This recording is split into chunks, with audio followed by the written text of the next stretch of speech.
So hello students, welcome to Khurana coaching classes. So today we are doing organic chemistry part 2। Part 1 जो है वो मैंने already upload कर दिया है, तो आप पहले वो जाके ज़रूर देखिएगा बिकॉज उसमें काफ़ी सारे मैंने रूल्स बताए हैं ऑर्गेनिक केमिस्ट्री के। Then we move to the part 2।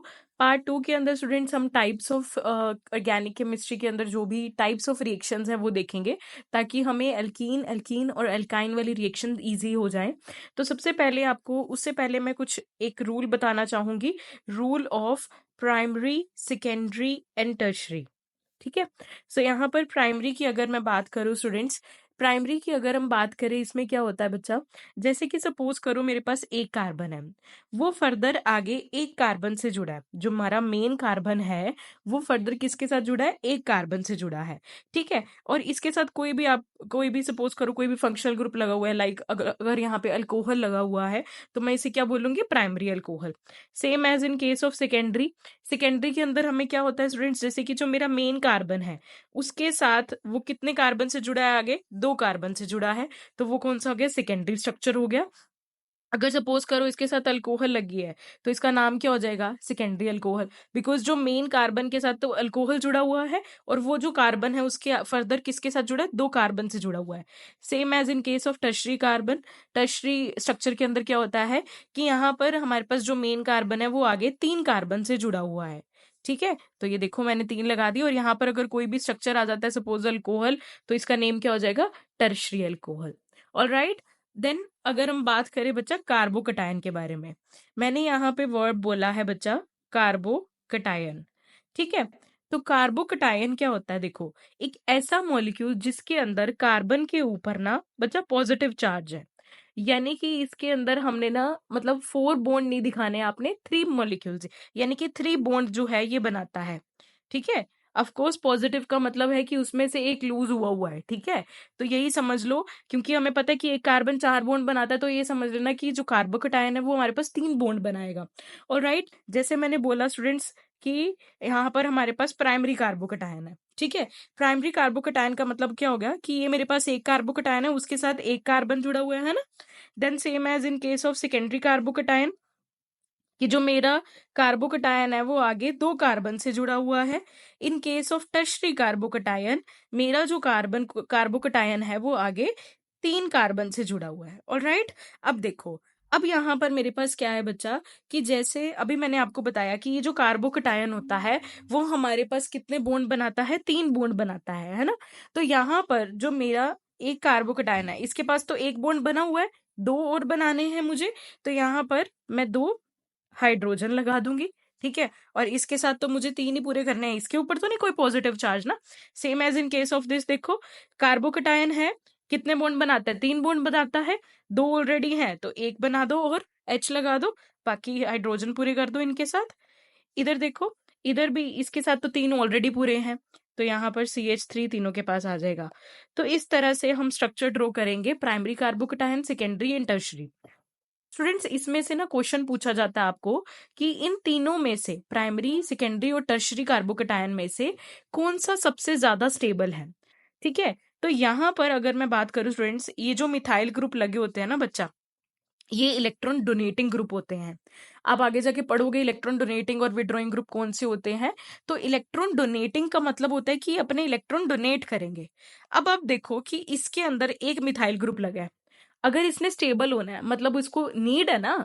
ठीक है। तो यहाँ पर क्योंकि इसके पास तो कमी है, यहाँ पर पॉजिटिव है इसके पास, तो यहाँ पर क्या हो जाएगा कि एक मिथाइल ग्रुप इसको देगा, यहाँ से 2 मिथाइल ग्रुप इसको दे रहे हैं, यहाँ से यहाँ पर तीनों साइड से मिलेंगे।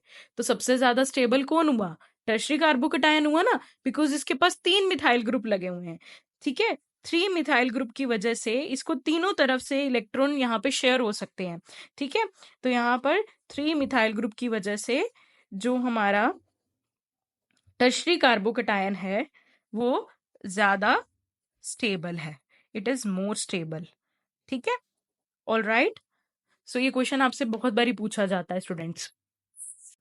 देन स्टूडेंट्स अगर हम बात करें टाइप्स ऑफ रिएक्शन के बारे में, स्टूडेंट्स ऑर्गेनिक केमिस्ट्री के अंदर टाइप्स ऑफ रिएक्शन बहुत इंपॉर्टेंट है।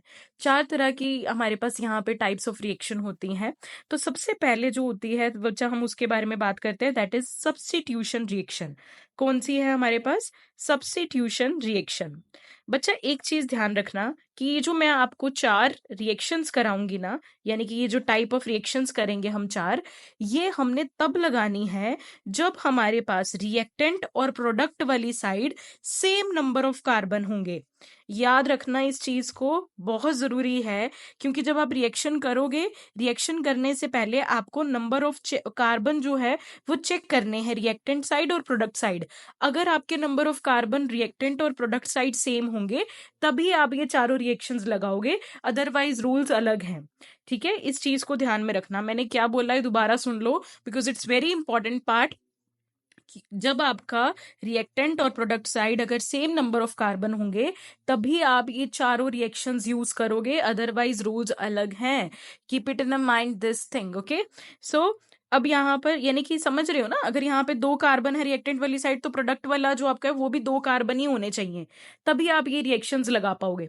ठीक है, देन अगर मैं बात करूं, चलो अभी रिएक्शंस पे चलते हैं। सब्स्टिट्यूशन रिएक्शन, सब्स्टिट्यूट का मतलब क्या होता है? अगर मैं आपसे सिंपल अगर मैं पूछूं सब्स्टिट्यूट का मतलब क्या होता है स्टूडेंट्स, कि एक आएगा एक जाएगा, बस ये याद रख लो। मैंने क्या बोला है कि इसमें क्या होगा, एक आएगा और एक जाएगा। ठीक है, ये याद रख लेना, एक आएगा एक जाएगा, बस। अब आपको ये समझ आ गया तो रिएक्शंस इजीली हो जाएंगी। जैसे सपोज करो कि मैंने आपको एक एग्जांपल दे दी, CH3Cl, ठीक है, के साथ किसकी रिएक्शन करवा रहे हैं हम? KOH की। ठीक है, पोटेशियम हाइड्रोक्साइड, मिथाइल क्लोराइड है ना, मिथाइल, क्योंकि मिथाइल एक इसमें हाइड्रोजन कम है तो ये क्या हो गया, मिथाइल, और साथ में क्लोराइड लगा हुआ है, क्लोरीन ग्रुप लगा हुआ है तो मिथाइल क्लोराइड, पोटेशियम हाइड्रोक्साइड है। देखो स्टूडेंट्स, अब यहाँ पे आओ चार्जेस के ऊपर। क्लोरीन जो होता है उसके ऊपर पार्शियल नेगेटिव चार्ज है, इसके ऊपर पार्शियल पॉजिटिव होता है, same as in case of यहाँ पर पॉजिटिव, और हाइड्रोक्साइड के ऊपर नेगेटिव। चार्जेस के बारे में आई होप आपको पता होगा, इस पे नहीं जाएंगे हम, ज्यादा डीप हो जाएगा। ठीक है, तो यहाँ पर आपको पता है चार्जेस। अब यहाँ पर मैंने क्या बोला कि सब्स्टिट्यूशन होएगी, एक आएगा एक जाएगा, कुछ नहीं है, बस यहाँ पर ये OH इसको रिप्लेस कर देगा, ये Cl इसकी जगह आ जाएगा। ठीक है, तो यहाँ पर हमारे पास प्रोडक्ट क्या बनेगा, CH3, OH इधर आ गया, और ये क्या बन जाएगा दूसरी साइड हमारा, KCl। ठीक है, रिएक्शंस की क्रैमिंग नहीं करनी है, उसको अच्छे से समझना है। ठीक है, अब जैसे अभी ये तो आ गया सिंपल सब्स्टिट्यूशन, मैंने आपको बता दी। बट अगर हम आगे चले ना, कि सब्स्टिट्यूशन रिएक्शन जो होती है बच्चा, वो आगे 2 तरह की होती है। एक होती है बच्चा न्यूक्लियोफिलिक सब्स्टिट्यूशन, और एक होती है बच्चा इलेक्ट्रोफिलिक सब्स्टिट्यूशन रिएक्शन। ठीक है, क्या बोला मैंने, न्यूक्लियोफिलिक और इलेक्ट्रोफिलिक सब्स्टिट्यूशन। देखो न्यूक्लियोफिलिक का मतलब क्या है, नेगेटिव। तो यहाँ पर क्या है, तो यहाँ पर हमारे पास क्या है, मैं सिंपल सी आपको चीज बताती हूँ। न्यूक्लियस होता है ना, न्यूक्लियस के अंदर क्या होता है, प्रोटॉन, पॉजिटिव वाला होता है ना प्रोटॉन, तो ये याद रख लेना। अब वो पॉजिटिव है, न्यूक्लियस के अंदर पॉजिटिव है, तो किसको अट्रैक्ट करेगा वो, नेगेटिव को। तो ऐसे याद रख लो कि इसके अंदर नेगेटिव रिप्लेस नेगेटिव। क्या बोला मैंने, कि न्यूक्लियस के अंदर प्रोटॉन होता है, प्रोटॉन और न्यूट्रॉन दोनों होते हैं, तो प्रोटॉन के ऊपर पॉजिटिव चार्ज होता है, पॉजिटिव वाला किसको अट्रैक्ट करेगा, हमेशा हमें पता ही है कि नेगेटिव को अट्रैक्ट करेगा। इन case of electrophilic substitution reaction, अब इसमें भी ये देखो कि इलेक्ट्रॉन है, ठीक है, इलेक्ट्रॉन के ऊपर कौन सा चार्ज होता है, माइनस, नेगेटिव चार्ज होता है, तो वो किसको अट्रैक्ट करेगा, पॉजिटिव को अट्रैक्ट करेगा। तो यहाँ पे पॉजिटिव रिप्लेसेस पॉजिटिव, ये याद रख लो। बस न्यूक्लियोफिलिक में negative replaces negative and positive replaces positive in case of electrophilic substitution. ठीक है, जो मैंने आपको ऊपर देखो हमने करा ना कि क्लोरीन ने हाइड्रोक्साइड को रिप्लेस कर दिया, दोनों ने एक दूसरे को रिप्लेस करा है, so this is negative, negative को रिप्लेस कर रहा है ना, सो दिस इज न्यूक्लियोफिलिक सब्स्टिट्यूशन। तो आप ये एग्जांपल यहाँ पे देख सकते हो कि देखो मिथाइल क्लोराइड है, ठीक है, हमने KOH के साथ रिएक्शन करी, ठीक है, तो यहाँ पर this is a partial negative partial positive, क्योंकि क्लोरीन इज मोर इलेक्ट्रोनेगेटिव ना, तो ये इलेक्ट्रॉन जो है वो इससे विड्रॉ करेगा। ठीक है, तो यहाँ पर इसीलिए उसके ऊपर नेगेटिव चार्ज आ गया, तो ये यहाँ पर आ जाएगा। ठीक है, तो सिंपल सी बात है, CH3OH, मिथाइल अल्कोहल, प्लस यहाँ पर क्या बन जाएगा और हमारे पास पोटेशियम क्लोराइड। ठीक है, so this is a nucleophilic substitution. Alright, ये न्यूक्लियोफिलिक सब्स्टिट्यूशन है। अब हम बात करते हैं इलेक्ट्रोफिलिक सब्स्टिट्यूशन रिएक्शन की। ओके स्टूडेंट्स, तो हम यहाँ पर बात कर रहे थे न्यूक्लियोफिलिक सब्स्टिट्यूशन की। तो अच्छा, अब ये एक चीज़ और, इलेक्ट्रोफिलिक सब्स्टिट्यूशन से पहले मैं आपको बताऊंगी कि यहाँ पर जो, जैसे कि हमारे, अगर हम बात करें एल्काइल हैलाइड, ठीक है, एल्काइल हैलाइड, ये आर हमारे पास एल्काइल ग्रुप होता है और ये हैलाइड है, ठीक है।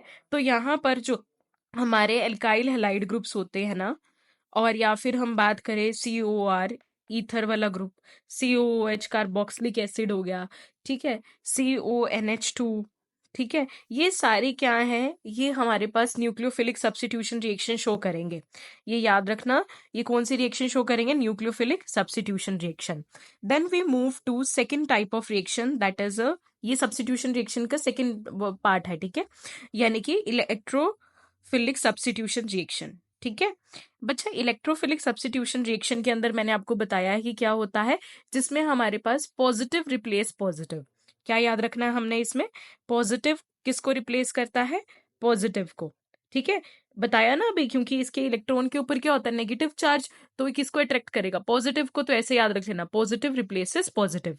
अब इसमें एक चीज क्या आपको याद रखनी है बच्चा, कि इलेक्ट्रोफिलिक सब्स्टिट्यूशन रिएक्शन के अंदर वो सिर्फ और एरोमेटिक कंपाउंड्स, जो क्या होते हैं, सिर्फ organ aromatic compound, sorry organic निकल गया, एरोमेटिक कंपाउंड्स, ठीक है। एरोमेटिक कंपाउंड्स कौन से होते हैं, जैसे मैंने आपको शुरू में बताए थे ना रूल्स के अंदर, बेंजीन वाले, जो साइक्लिक वाले होते हैं, ऐसे साइक्लिक फॉर्म के अंदर कोई भी स्ट्रक्चर आ जाता है तो उसमें हमने बस इलेक्ट्रोफिलिक सब्स्टिट्यूशन रिएक्शन लगाना है। जो न्यूक्लियोफिलिक सब्स्टिट्यूशन है उसमें नहीं एरोमेटिक वाले कंपाउंड आते हैं हमारे पास, उसमें तो हमने C+O+R, कार्बोक्सिलिक एसिड वाला, CONH2 वाला हो गया, ठीक है, इनमें हमने न्यूक्लियोफिलिक सब्स्टिट्यूशन रिएक्शन लगानी है। But in case of electrophilic substitution reaction ये कब लगेगी, जब हमारे पास हमारा रिएक्टेंट वगैरह आपको दिख जाए कि हाँ ये तो साइक्लिक है या एरोमेटिक है, तब आपने बस इलेक्ट्रोफिलिक सब्स्टिट्यूशन दिखानी है, ठीक है। जैसे मैं आपको एक एग्जांपल देती हूँ, यहाँ पर हमारे पास है बेंजीन रिंग, ठीक है, मैंने इसमें क्या रखा है, nitric acid, that is HONO2, ठीक है, क्लियर। अब यहाँ पर देखो, यहाँ पर बच्चे मैंने आपको बेंजीन रिंग का स्ट्रक्चर ओपन करके दिखाया था ना, यहाँ पर हमारे पास ना एक हाइड्रोजन है, ठीक है। अब इस हाइड्रोजन के ऊपर क्या है, पार्शियल पॉजिटिव, ठीक है। इन केस ऑफ दिस अगर हम बात करें, हाइड्रोक्साइड है ये, तो OH नेगेटिव आ गया यहाँ पे, और ये N पॉजिटिव। अब यहाँ पर क्या है, अभी मैंने बताया कि पॉजिटिव रिप्लेसेस पॉजिटिव, तो यहाँ पर कुछ नहीं करना, ये जो NO है ये इसको रिप्लेस कर देगा, और ये इसके पास यहाँ पर अट्रैक्ट हो जाएगा इसको, ठीक है, यहाँ पर ये एरो इधर रिप्लेस होगा, ठीक है, और ये जो ऑक्सीजन है ये इस हाइड्रोजन को अट्रैक्ट कर लेगा, बिकॉज ऑक्सीजन जो होता है वो मोर इलेक्ट्रोनेगेटिव होता है, तो ये हाइड्रोजन आयन को अपने पास खींच लेगा, ठीक है, और ये यहाँ पर पॉजिटिव रिप्लेसेस पॉजिटिव, तो क्या हो जाएगा, सिंपल सी बात है, बस इस हाइड्रोजन की जगह ना NO2 पॉजिटिव ये हमारा यहाँ आ जाएगा, और ये OH ने क्या करा, इस हाइड्रोजन को ले लिया, तो वापस में क्या बन गया, वाटर बन गया इनका, ठीक है, ये वाटर बन गया ना हमारे पास। तो आप ये याद रखोगे कि एरोमेटिक कंपाउंड्स जो होते हैं, यानी कि बेंजीन वाले, वो हमारे पास क्या शो करते हैं बच्चा, electrophilic substitution reaction, alright. Then अगर हम बात करें स्टूडेंट्स थर्ड टाइप की, जो कि हमारे पास ये बच्चा सब्स्टिट्यूशन की ही टाइप है, ठीक है, तो उसमें क्या आ जाती है बच्चा, free radical substitution reaction, third type भी है इसकी, ठीक है, फ्री रेडिकल सब्स्टिट्यूशन रिएक्शन।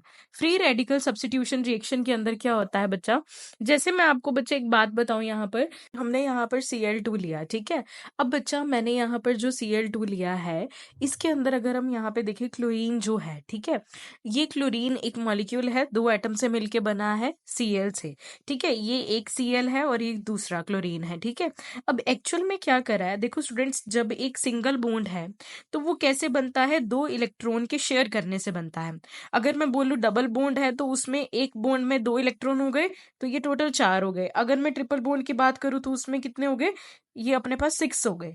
तो यहाँ पर एक्चुअल में ये जो इलेक्ट्रॉन ये शेयर करके बनता है ना, जब ये हम बॉन्ड तोड़ते हैं किसी भी, जैसे कि सनलाइट की वजह से या किसी भी तरीके से ये जो बॉन्ड टूटता है, तो इनके पास एक एक इलेक्ट्रॉन बच जाता है, तो ये Cl इस तरह से एक इलेक्ट्रॉन आ गया, इसको हम बोलते हैं फ्री रेडिकल, ठीक है। तो ये होता है हमारे पास फ्री रेडिकल।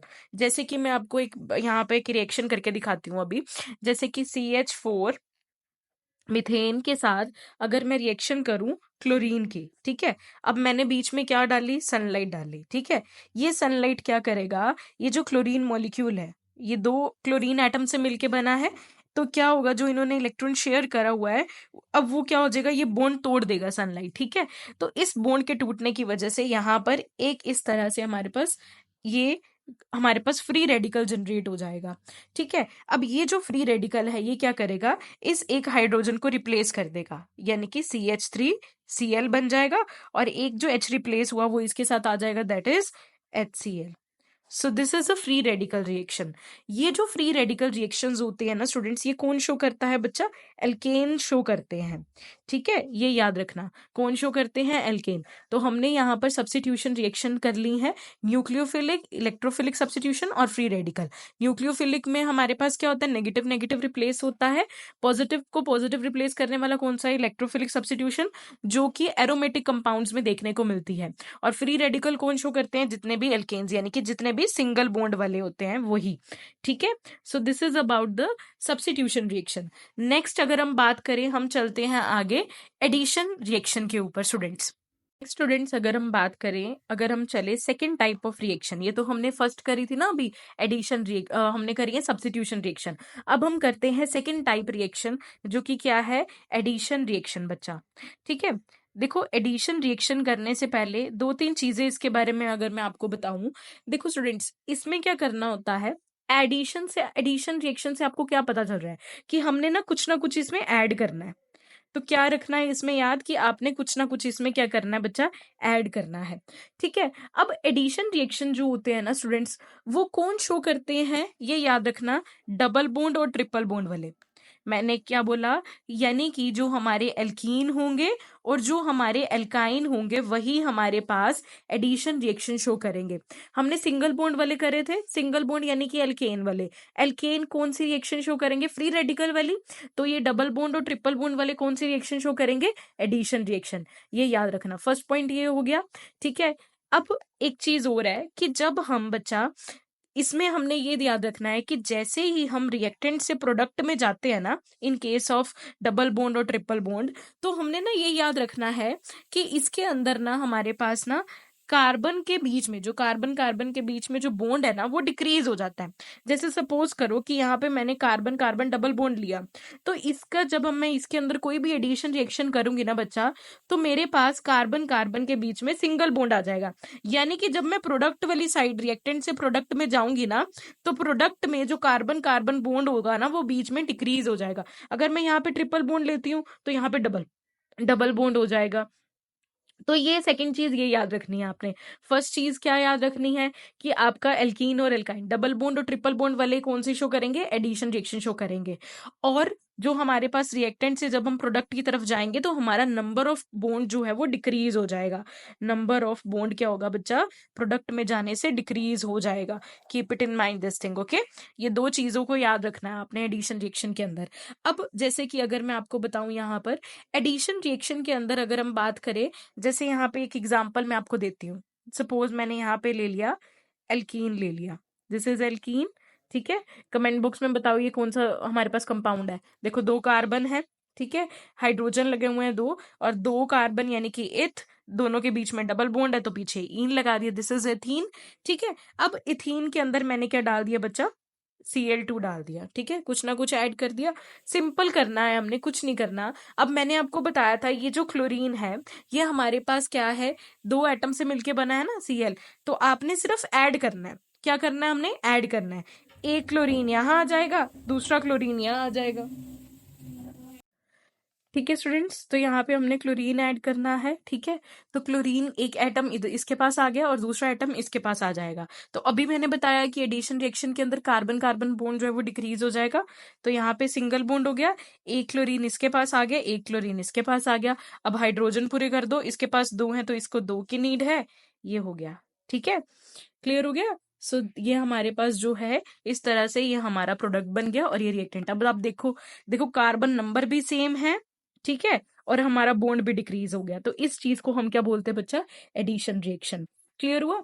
अच्छा, एक और चीज है, जिन जिन में डबल बॉन्ड और ट्रिपल बॉन्ड होंगे ना, एल्कीन और एल्काइन तो शो करते ही हैं, बट जैसे अगर मैं आपको बताऊं यहाँ पर C double bond O H, ये एल्डिहाइड हो गया या कीटोन हो गया, इनमें भी डबल बॉन्ड है ना, तो ये भी हमारे पास एडिशन रिएक्शन शो करेंगे।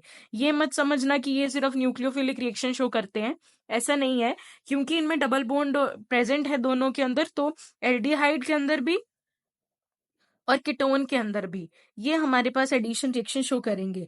और भी कई ऐसे स्ट्रक्चर्स होते हैं, ठीक है। और अगर मैं यहाँ पर बात करूं, कुछ ऐसे हैं, जैसे कि एक चीज नोट करके रखना, ये इंपॉर्टेंट है, ठीक है, नोट कर लो इस चीज को। जैसे कि C double bond O O H, अभी आप बोलोगे ये भी तो डबल बॉन्ड है, और देखो सी ओ ओ आर, ये भी C double bond O N H two, ये भी बोलोगे आप। देन और C double bond O C L हो गया, ठीक है। और एक और है जैसे कि बेंजीन हो गया, इनमें भी तो डबल बॉन्ड आता है ना। तो आपको ये डाउट आ रहा होगा कि ये क्यों नहीं हमारे पास एडिशन रिएक्शन शो करते। बच्चा, ये यहाँ पर एडिशन रिएक्शन इसीलिए नहीं शो करते हैं बिकॉज यहाँ पर ये जो डबल बॉन्ड होता है ना, ये फिक्स नहीं है एक जगह पे। इनके अंदर तो केस के अंदर फिक्स है, ठीक है। इनके अंदर फिक्स फिक्स यानी कि मतलब यहाँ पे ये प्योर डबल बॉन्ड नहीं होते इनके अंदर। ये जो भी मैंने स्ट्रक्चर यहाँ बनाए हैं, इन सब में क्या है, प्योर डबल बॉन्ड नहीं है बच्चा। वो आप आगे जाके पढ़ोगे रेजोनेंस के बारे में, क्योंकि यहाँ पर डीलोकलाइजेशन ऑफ इलेक्ट्रॉन की वजह से इनका ये जो बॉन्ड होता है डबल बॉन्ड, ये इधर मतलब इसी कंपाउंड के अंदर ना रिवॉल्व करता रहता है, घूमता रहता है डबल बॉन्ड, कभी यहाँ आ जाएगा कभी यहाँ आ जाएगा। इट मीन्स यहाँ पर ये प्योर डबल बॉन्ड नहीं है, ठीक है। प्योर डबल बॉन्ड होगा, जैसे अभी ये यहाँ पर प्योर डबल बॉन्ड है, ये भी प्योर डबल बॉन्ड है, इसने इसके अलावा और कहाँ जाएगा ये, ठीक है। रेजोनेंस के करके, वो रेजोनेंस टर्म आगे आपको समझाऊंगी मैं। अब एक बार के लिए ये याद रख लो कि रेजोनेंस के करके ये जो सारे स्ट्रक्चर्स हैं, इवन के बेंजीन में भी, जब मैंने शुरू में आपको बेंजीन का स्ट्रक्चर कराया था तो आपको याद होगा कि मैंने यहाँ डबल बॉन्ड बनाया, फिर मैंने इधर कर दिया इधर कर दिया, क्योंकि ये प्योर डबल बॉन्ड नहीं है, एक जगह पे फिक्स नहीं है। दैट्स वाई ये एडिशन रिएक्शन शो नहीं करते हैं। They all do not show addition reaction, do not show addition reaction. Clear हुआ? सो ये याद रखना बच्चा आपने, ठीक है। So this is about the addition reaction. अब हम चलते हैं इसकी टाइप्स के ऊपर। एडिशन रिएक्शन भी फर्दर बच्चे दो टाइप की होती है, वो आपको कराने की आई डोंट थिंक की जरूरत होगी। न्यूक्लियोफिलिक और इलेक्ट्रोफिलिक एडिशन रिएक्शन, दो तरह की हैं ये भी, न्यूक्लियोफिलिक एडिशन रिएक्शन और electrophilic addition reaction. Nucleophilic addition reaction में क्या होगा, एल्डिहाइड और कीटोन शो करते हैं, और यहाँ पर इलेक्ट्रोफिलिक सब्स्टिट्यूशन में एल्कीन और एल्काइन, ठीक है। तो ये यहाँ मैं लिख देती हूँ साइड पे। न्यूक्लियोफिलिक एडिशन रिएक्शन कौन शो करेंगे बच्चा, एल्डिहाइड और कीटोन, ठीक है। और इलेक्ट्रोफिलिक एडिशन रिएक्शन कौन शो करेंगे बच्चा, एल्कीन और एल्काइन, ठीक है। ये याद रख लेना बस। नेक्स्ट स्टूडेंट्स, अगर हम बात करें हम थर्ड टाइप ऑफ रिएक्शन के बारे में, ठीक है, एलिमिनेशन रिएक्शन, ठीक है, एलिमिनेशन रिएक्शन। सो एलिमिनेशन रिएक्शन के अंदर, ठीक है, एलिमिनेट होना यानी कि कुछ निकाल देना है ना, रिमूव करना। इसको कैसे याद रखना है एलिमिनेशन रिएक्शन को, कि कुछ हमने ना इसमें से रिमूव करना है। जैसे हमने पीछे पढ़ा था एडिशन रिएक्शन के अंदर हमने कुछ ऐड करना है, इसका ऑपोजिट एलिमिनेशन में यानी कि हमने कुछ रिमूव करना है, ठीक है। अब बच्चा, इन केस ऑफ एलिमिनेशन रिएक्शन में क्या होता है, जैसे हमने एडिशन रिएक्शन में पढ़ा कि बॉन्ड जो होता है प्रोडक्ट में जाते टाइम हमारा जो बॉन्ड है ना वो डिक्रीज हो जाता है। But in case of elimination reaction, जब हम रिएक्टेंट से प्रोडक्ट साइड जाते हैं तो बच्चा कार्बन के बीच में, अगर जैसे इसमें सिंगल बॉन्ड है तो उस तरफ यानी कि प्रोडक्ट तरफ जाने से कार्बन कार्बन के बीच में जो बॉन्ड है वो इंक्रीज हो जाएगा, ठीक है। यहां पर ये याद रखना है कि नंबर ऑफ बॉन्ड जो होते हैं इन case of elimination reaction product में जाते टाइम इंक्रीज हो जाते हैं, ठीक है। और नंबर ऑफ कार्बन तो आपने पता ही आपको सेम रहते हैं, ठीक है। तो जैसे कि अगर मैं यहाँ पर आपको एक रिएक्शन बताती हूँ, जैसे मैंने यहाँ पे इथाइल अल्कोहल ले लिया, CH3CH2OH, ये क्या है मेरा, इथाइल अल्कोहल। अब इसके अंदर बच्चा मैंने क्या ऐड कर दिया, H2SO4 which is sulphuric acid, ठीक है। अब सल्फ्यूरिक एसिड का काम क्या बच्चे, जो भी आप यहाँ पे एजेंट डालोगे बच्चा, ये क्या करेगा, कुछ ना कुछ रिमूव करेगा। तो सल्फ्यूरिक एसिड डालने से बच्चा आपका क्या रिमूव होता है, ये याद रखो, वाटर रिमूव हो जाता है। सल्फ्यूरिक एसिड क्या करता है, वाटर रिमूव कर देगा। तो यहाँ पर कुछ नहीं करना आपने, जस्ट आपने ये OH यहाँ से रिमूव करना है, ठीक है। और इधर यानी कि ये जो हमारे पास CH3 है, ठीक है, इसमें से एक हाइड्रोजन रिमूव हो जाएगा, तो यहाँ पर कर दो बस। अब दोनों ये वाटर निकल गया, यहाँ से क्या बचा, इधर CH2 बन गया, इधर भी CH2 बन गया, तो बीच में इस कार्बन के पास 2 हाइड्रोजन है, तो बीच में क्या आ जाएगा, डबल बॉन्ड आ गया। ठीक है, तो बन गया ना हमारे पास कार्बन, यहाँ पे इथीन बन गया देखो, और इथेन बना। ठीक है, यहाँ पर देखो सिंगल बॉन्ड था, प्रोडक्ट में जाने से बॉन्ड इंक्रीज हो गया, तो मतलब ये आपकी एलिमिनेशन रिएक्शन हो गई। ठीक है, तो यहाँ पर क्या है कि आपका जो सल्फ्यूरिक एसिड ने क्या करा, वाटर रिमूव कर दिया, तो आप यहाँ पे सेकंड जो हमारा प्रोडक्ट बन जाएगा वो क्या है, वाटर आ जाएगा। क्लियर हो गया। अब ऐसे ही कुछ ना जैसे कि अभी सल्फ्यूरिक एसिड क्या करेगा, वाटर रिमूव करेगा। जैसे कि हमेशा याद रखना, ये जो सल्फ्यूरिक एसिड है, मैं यहाँ पे लिख देती हूँ, सल्फ्यूरिक एसिड क्या करेगा, अगर हम 443 केल्विन के ऊपर लेंगे इसको, और या फिर हम CH3PO4 डालेंगे, इनको ऐड करेंगे, तो ये हमारे पास क्या करेगा, रिमूव कर देगा water. It is use to remove water. ठीक है, H2SO4 क्या करेगा, वाटर रिमूव करेगा। देन स्टूडेंट्स, तो मैंने यहाँ पर 2 और लिखे हैं जिसके अंदर HCl और अगर हम HBr डालेंगे तो मतलब रिमूव हो जाएंगे। HCl और HBr कब रिमूव होंगे, अगर हम एल्कोहलिक KOH डालेंगे, और अगर हम यहाँ पर अगर हमने हेलोजन्स रिमूव करने हैं तो हमें अल्कोहलिक जिंक डालना होगा। ठीक है स्टूडेंट्स, ये याद रखना, अगर हम एल्कोहलिक KOH डालेंगे तो HCl और HBr यानी कि जो भी एसिड होते हैं हेलोजन वाले, एसिडिक हेलोजन्स जो हैं वो रिमूव हो जाएंगे, और हेलोजन रिमूव करने के लिए हमें अल्कोहलिक जिंक डालना होगा। ठीक है, वाटर को रिमूव करने के लिए हमें H2SO4 और H3PO4, ये 3 चीजें याद रखनी है हमें, बहुत हेल्पफुल है एलिमिनेशन रिएक्शन के अंदर। दूसरी चीज अगर हम बात करें बच्चा, एलिमिनेशन रिएक्शन जो होती है ना आगे फर्दर 3 तरह की होती है, अल्फा एलिमिनेशन, बीटा एलिमिनेशन, ठीक है, एंड गामा एलिमिनेशन। बच्चा अल्फा एलिमिनेशन क्या होता है, जैसे कि सपोज करो कि मैं आपको सिंपल सी चीज बता देती हूँ यहाँ पर, जैसे हमारे पास ना ऐसे 3 कार्बन लगे हुए हैं। ठीक है, अब इन तीनों कार्बन में ना कुछ ऐड हुआ हुआ है, कुछ ना कुछ इसके साथ लगा हुआ है। ठीक है, इस तरह से कुछ ना कुछ लगा हुआ है। अगर सपोज करो अल्फा एलिमिनेशन क्या होता है कि यानी कि हमारे पास जो कार्बन एटम है ना, अगर एक ही कार्बन पे कुछ लगा हुआ है, ठीक है, और इसी से ही रिमूवल हो रही है, किसी भी एटम की किसी भी चीज की रिमूवल हो रही है, एक ही कार्बन के सेम कार्बन के ऊपर से हो रही है, तो वो अल्फा एलिमिनेशन होगी। ठीक है, अगर हम C1 और C2 यानी कि कार्बन 1 और कार्बन 2 में से कुछ रिमूव हो रहा है, एक इधर से रिमूव हो रहा है, एक इधर से रिमूव हो रहा है, तो ये हमारे पास कौन सी हो जाएगी, बिट्टा एलिमिनेशन हो जाएगी। ठीक है, गामा एलिमिनेशन के अंदर क्या होता है कि C1 और C3, बस इसमें सेम कार्बन, एक कार्बन पे इसमें C1 और C2 से कुछ रिमूव हो रहा है, और इसमें C1 और C3 से कुछ रिमूव होगा। ठीक है, तो अगर हम बात करें तो ये कौन सी होगी, gamma elimination. In case of gamma elimination बच्चा हमेशा याद रखना कि साइक्लो एल्केन्स बनते हैं। क्या बनते हैं बच्चा, साइक्लो एल्केन्स बनते हैं। ठीक है, और इस चीज के अंदर एक चीज और याद रखनी है, गामा एलिमिनेशन के अंदर जब आप कार्बन 1 और कार्बन 3 में से कुछ रिमूव करोगे तो इसके अंदर ना बॉन्ड हमारा सेम रहता है, कार्बन वाला। हमने अभी ऊपर करा ना कि एलिमिनेशन रिएक्शन के केस के अंदर क्या होता है कि बॉन्ड हमेशा इंक्रीज होता है, बट वो किस में होगा, अल्फा में भी होगा, बीटा में भी होगा, but in case of gamma elimination carbon carbon के बीच में जो बॉन्ड होगा वो सेम रहेगा, और साइक्लो एल्केन्स बनेंगे। ठीक है, so these are the type of reactions जो हमने इस वीडियो लेक्चर के अंदर हमने 3 टाइप्स ऑफ रिएक्शन करी हैं, जो कि कौन सी हैं, सब्स्टिट्यूशन, एडिशन और एलिमिनेशन। 2 और रह गई हैं, ऑक्सीडेशन एंड रिडक्शन, वो हम आने वाली नेक्स्ट वीडियो लेक्चर के अंदर करेंगे। So I just hope that you all like it, and if you like it don't forget to subscribe my channel Khurana coaching classes. Thank you everyone.